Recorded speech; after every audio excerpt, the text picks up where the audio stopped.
देखो ओडिशार जी 26तम राज्यपाल थे आमर मान्यवर रघुवर दास श्रीयुक्त रघुवर दास को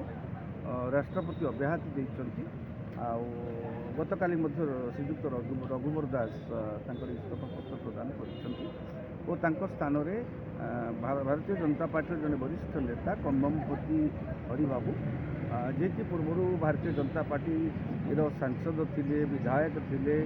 एवं मिजोराम राज्यपाल भी रही आसछन्ति ओडिशा राज्यपाल भाव में नियुक्ति मिली आम स्वागत करवा विदायी राज्यपाल को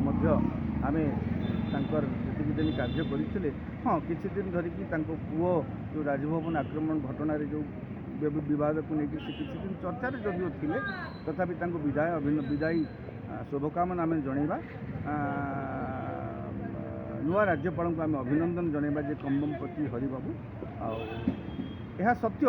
गत किछि मास धरिक से राजभवन प्रसंग में वर्तमान राज्यपाल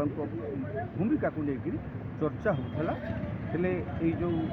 पदवी अब्याहति देवा पर से चर्चार